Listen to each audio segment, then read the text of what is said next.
페이지 62. 성경에 관한 책이 아니라 성경 자체를 묵상해야 한다. 폰 발타자르는 기도의 다음과 같이 기록해 놓았다. 사람들은 스스로 해야 할 명상이 이미 기록되어 있는 묵상집을 집어든다. 그는 이어서 다른 사람의 묵상을 읽는 것은 다른 사람이 먹는 것을 단지 지켜보는 것과 같다고 말한다. 그러나 배는 채워지지 않는다. 큐티나 아침 묵상을 위한 자료를 쓴 사람은 분명히 하나님의 말씀을 풍성히 먹었을 것이다. 그러면 우리가 먹는 것은 무엇인가? 하나님 말씀에 대한 다른 사람의 해석이다. 이것은 묵상이 아니다. 묵상 시간을 위해 흔히 사용하는 소책자들도 유용한 점이 있다. 사람들은 저자의 통찰력에 동의하고 책에 실릴 신뢰들을 즐기며 질문과 지침 사항을 통해 유용하고 유익한 성경 공부를 시작하기도 한다. 이런 자료들을 통해 분명 그리스도인으로 성장한다. 하지만 그것은 영적 독서지 묵상은 아니다. 그 시간에 최근에 발간된 묵상 책자보다는 훌륭한 기독교 고전을 한 페이지나 한 장씩 읽는 것이 더 좋을지도 모른다. 로렌스 수사의 하나님의 인재 연습 두란노 역 또는 한나 W 스미스의 그리스도인의 행복한 삶의 비결 크리스찬 다이제스트 역 등 훌륭한 고전을 읽으면 그들과 함께 성장할 수 있다. 물론 이외에도 수많은 양서가 있다. 그리스도인들은 성경에 대해 설명하는 책이 아니라 성경을 직접 묵상하면서 말씀을 통해 하나님을 만나고 그분의 음성을 듣는 법을 배워야 한다. 주석도 묵상 책자도 이야기나 신뢰도 우리가 답을 써야 하는 질문도 필요 없다. 필요한 것은 바로 성경이다. 성경 안에서 하나님을 만나며 성경 안에서 그분의 말씀을 듣기 때문이다. 페이지 63. 하나님만이 유일한 묵상 대상이다. 성경을 묵상할 때 사실 우리는 인쇄된 글이 아니라 말씀을 통해 그 자신을 드러내시는 하나님을 묵상하는 것이다. 이와 마찬가지로 아름다운 석양이나 장엄한 산봉우리를 묵상할 때에도 사실은 자연을 창조하시고 그 장관을 통해 하나님을 만날 수 있게 하신 그분의 위대하심을 묵상하는 것이다. 하나님만이 유일한 묵상 대상이시다.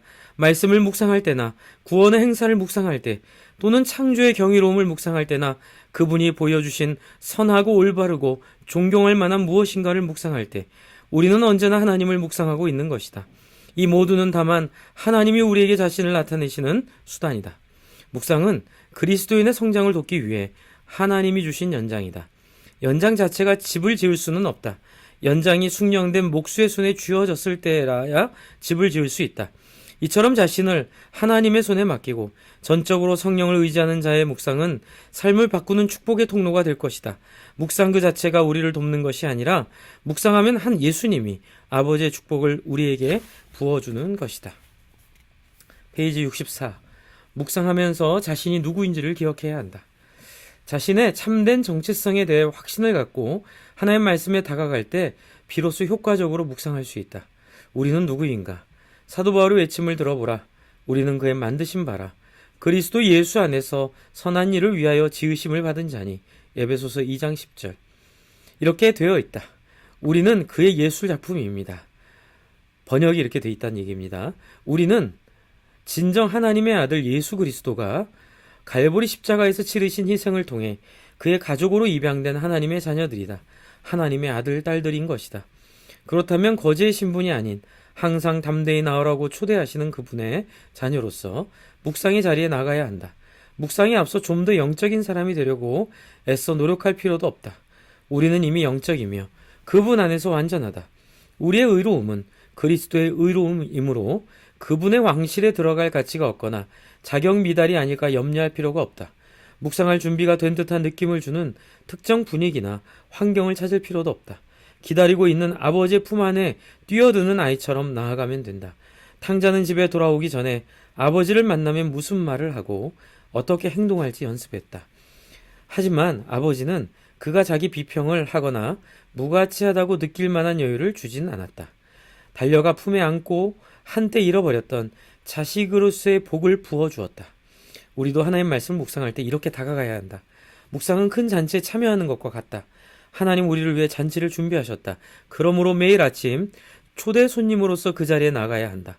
많이 얻을 것을 기대하지는 못하는 거지처럼 나아가서는 안 된다. 누군가 묵상은 신약 성경의 관점에서 해야 한다고 했다.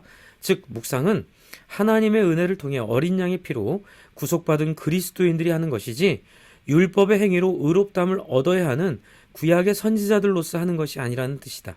하나님과 우리 사이를 분리시켰던 벽이 허물어졌고 지성소도 이제 열려있다. 한때 우리를 하나님과 분리해 놓았던 휘장도 두 쪽으로 갈라졌다. 묵상하려는 사람에게는 기초적 성경 지식이 꼭 필요하다. 우리를 위해 베푸신 하나님의 위대하신 일과 그분 안에서 우리가 누구인지에 대한 지식 말이다. 페이지 65.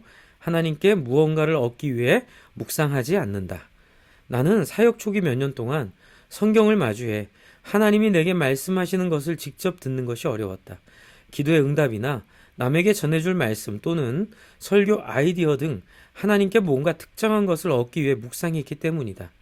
그런데 묵상의 목적이 하나님을 기다리는 것이라는 사실을 깨달았을 때 비로소 묵상의 일대 전환점을 맞았다. 묵상하는 자의 자세는 일하거나 뛰는 자의 자세가 아니라 기다리는 자의 자세이다. 무언가가 아니라 누군가를 기다리는 자세. 묵상은 원하는 것을 얻기 위한 행위가 아니다. 날마다 하나님을 만나고 예배의 정신으로 나아가며 그분의 놀라운 얼굴을 응시하고 그 아름다움을 바라보기 위해 그리고 그분이 하시려는 말씀을 듣기 위해 하는 것이다. 나는 목회자나 말씀을 가르치는 사람들이 하나님을 알고 싶어하는 평신도보다 하나님의 말씀을 듣기 어려울 수 있다는 사실을 알았다. 묵상하는 것은 특정 기도에 대한 응답을 찾는 것이 아니며 다음 주 설교 자료를 위함도 아니다. 그러나 매일의 묵상을 통해 하나님의 말씀 안에 풍성히 거하는 목회자는 절대로 설교할 말씀이 부족하지 않을 것이다. 묵상은 대단한 말씀을 받으려는 시도가 아니다. 어떤 말씀을 주시든지 설사 나를 따르러와 같은 간단한 말씀일지라도 생각과 마음과 의지를 다하여 그 말씀을 받아들이고 말씀을 통해 그분을 신뢰하고 주저없이 따르기로 헌신하는 것이다. 묵상에는 사람의 의견이 없다. 오히려 그것은 헌신의 기도를 드리는 것이다. 주님, 당신이 제게 보여주기 원하시는 것이 무엇이든지 그것만이 제가 당신께 원하는 것입니다. 날마다 이런 태도로 나아가면 하나님이 하늘 문을 여셔서 우리가 청하기도 전에 인도하시며 구하지도 않은 복을 주실 것이다. 우리는 하나님 말씀으로 충만하게 될 것이다. 그리스도인으로서 우리의 바람은 스펀지가 물을 흠뻑 빨아들이는 것처럼 하나님 말씀에 흠뻑 젖어 언제나 그분의 뜻을 행할 준비가 되는 것이다. 흙과 물에서 자양분을 빨아들이는 나무뿌리처럼 하나님과 살아있는 유기적 관계를 맺음으로써 언제나 하나님이 쓰실 수 있는 준비된 상태가 되는 것이다. 이것을 가능하게 하는 것이 바로 묵상이다. 66페이지입니다. 묵상하면서 변화되기를 기대해야 한다. 묵상하는 것은 하나님을 만나는 것이다. 사람들은 사랑과 성찰의 마음으로 또한 그분이 말씀하시는 것을 듣고 순종하고픈 말씀을 통해 그분을 바라본다. A.W. 토저는 믿음이란 우리의 문제들과 불가능해 보이는 일들을 내려놓고 단지 하나님의 얼굴을 바라보며 우리의 가장 깊은 필요와 소원의 답을 가지신 그분에게 시선을 고정시키는 것이라고 했다. 하지만 이보다 더 큰 진리가 있다. 내가 묵상할 때에 하나님도 직접 나를 보고 계신다는 사실이다. 그렇다면 효과적인 묵상 비결은 내가 하나님을 만나기 원하는 것보다 하나님이 나를 더 만나기 원한다는 것을 알고 하나님의 말씀을 대하는 것이다. 사람들은 종종 우리가 하나님을 초대해야 한다고 생각한다. 그러나 사실은 하나님 우리를 초대하신다. 엠마오로 가던 제자들은 함께 식사하도록 예수님을 자기의 거처로 초대했지만 결국 예수님이 자기들을 초대하고 계셨다는 사실을 알게 된다. 찾아오셨기 때문에요. 묵상도 이와 마찬가지다. 우리가 묵상할 때 하나님은 우리를 보고 계신다. 모든 것을 보고 모든 것을 알고 계시는 이가 우리를 보고 계신 것이다.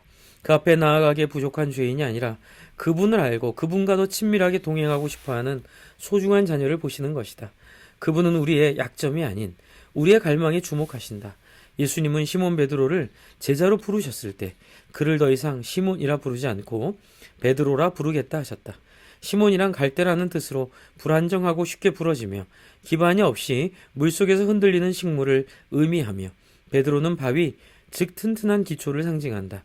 우리가 그분께 나아갈 때에 예수님은 베드로를 보셨던 시각으로 우리를 바라보신다. 하나님이 우리를 사랑의 눈으로 바라보시고 우리는 그분의 아름다움과 거룩하심을 주시할 때 변화가 일어난다. 하나님과 그분의 말씀을 묵상하면 날마다 변화된다. 묵상할 때에 우리는 자신을 바라보거나 말씀의 의미와 진실을 우리 자신 속에서 찾지 않는다. 삶에 적용할 원칙을 찾는 것도 아니다. 우리는 하나님을 바라보고 하나님은 우리를 주시하신다. 그리고 우리는 변화된다. 변화는 유명한 설교자의 설교를 듣거나 세미나에 참석한다고 되는 것이 아니다. 변화는 우리가 그분의 임재 안에 거하기를 기뻐하시는 우리 주인 되신 하나님과 함께 또 홀로 있을 때 일어난다. 이것이 바로 성장의 비결이다. 하나님의 말씀을 묵상하면 언제나 변화된다. 우리 자신을 위해 무언가를 구해서가 아니라 우리 자신을 넘어 하나님을 만나기 때문이다. 제가 읽으면서 하나님과 홀로 있을 때 일어난다를 하나님과 함께 또는 홀로라고 말한 이유는 하나님과 홀로 있다고 했을 때 혼자라는 생각이 강해질까 봐 말씀을 드렸습니다. 하나님과 함께 있어야 된다는 이야기입니다.